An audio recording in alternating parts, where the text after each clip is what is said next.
तो अनुज यहाँ पर पूरे रिवेंज के मूड में आ चुका है और अंकुश को फाइनली उसने अल्टीमेटम दे दिया है कि देख भाई, यहाँ पर बात ऐसी है कि या तो चुपचाप बिजनेस मेरे नाम कर दे, वरना यहाँ पर पूरा बिजनेस तो तूने डुबा ही दिया है। अब यहाँ पर इसके पहले कि मेरे पे अति आए, मैं सारी चीजें यहाँ पर तबाह करूँ, कि उसके पहले यहाँ पर तू खुद भाग जा। लेकिन भाई साहब, अंकुश की भी दुम टेढ़ी है, वो यहाँ पर नहीं मानता, बरखा आने का इंतजार करता है, यानी कि बारिश तो पहले बहुत आ रही है, उसकी पत्नी बरखा के आने का इंतजार करता है और उसी के साथ वो यहाँ पर दुआ करता है कि भाई सब कुछ ठीक हो जाए। लेकिन यहाँ पर कुछ भी ठीक नहीं होने वाला, क्योंकि अनुज जो है पूरे तरीके से अब यहाँ पर बदले के मूड में आ चुका है। अंकुश और बरखा को यहाँ पर छठी का दूध याद दिलाएगा और उसी के साथ यहाँ पर उनको घर से निकालेगा, घर कब्जे करेगा, मतलब घर पे यहाँ पर पहले उसका हक होगा, उसके बाद बिजनेस को यहाँ पर अपने हक में लेगा।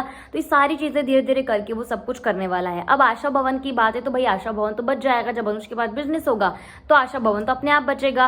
और फिलहाल यहाँ पर आशा भवन की तो टेंशन है ही नहीं, क्योंकि अनुज का उसका घर वापस उसको मिलने वाला है। तो ये सारी चीजें ना कुछ इस तरीके के अनुज के झोल झमेले आपको दिखाए जाएंगे। लेकिन इनके बीच में सागर का बड़ा वाला जो कांड है, वो यहाँ पर मीनू और सागर जो है एक दूसरे से प्यार करते हैं, मोहब्बत करते हैं, डोली अलग करने की कोशिश करेगी। लेकिन मीनू जो है जवानी का भूत सवार है भाई, यहाँ पर शादी प्यार प्यार प्यार देखा नहीं उसने कि उसके घर में सबकी शादी के क्या हाल हुए हैं।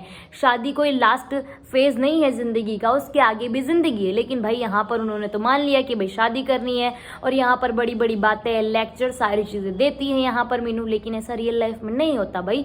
रियल लाइफ में तो यहाँ पर सब कुछ देख समझ कर ही काम करना पड़ता है। हालांकि सागर अच्छा लड़का है, आगे आने वाले दिनों में मेकर्स उसको बहुत जल्दी वकील बना देंगे और वकील बनते हैं उनके तो जॉब भी लग जाती है, सिर्फ डिग्री से ही उनकी जॉब लग जाती है। हम लोग पागल हैं यहाँ पर जो डिग्री लेने के बाद भी दर दर की ठोकरें खाते फिरते हैं। लेकिन भाई मेकर्स ने तो वहां पर अलग ही माहौल तैयार किया हुआ है, सेट किया हुआ है। अब उनको तो यहाँ पर जॉब मिल गई, उधर वो वकील बन गया, इधर ये डॉक्टर बन गई। अब एमबीबीएस के बाद भी पता नहीं ये कौन सी चीजें कर रही है, जब एमबीबीएस करके आ चुकी है तो पता नहीं यहाँ पर क्या कर रही है। लेकिन भाई यहाँ पर उनके अलग ही चीजें चल रही है।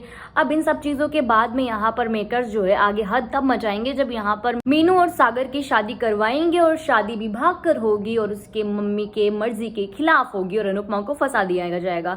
तो ये सारी चीजें थोड़ी अनुपमा के लिए मुश्किल होगी। अनुपमा सागर को समझाती है, मीनू को समझाती है, लेकिन प्यार के आगे क्या कर सकती है, कुछ नहीं कर सकती। तो ये सारी चीजें होंगी। अगर आपको आज के पसंद आई वीडियो को लाइक शेयर, चैनल को सब्सक्राइब कीजिए, कमेंट सेक्शन में कमेंट करके बताएं कि मीनू और सागर की शादी के लिए आप क्या चाहते हो। आपको क्या लगता है कि भाई ये बहुत जल्दी कर रहे हैं, इतना जल्दी नहीं करना चाहिए, बच्चे हैं, बच्चों की तरह थोड़ा एंजॉय करो, फिर देखो परखो फिर करना। अगर हाँ लगता है तो कमेंट सेक्शन में कमेंट करके जरूर बताएं।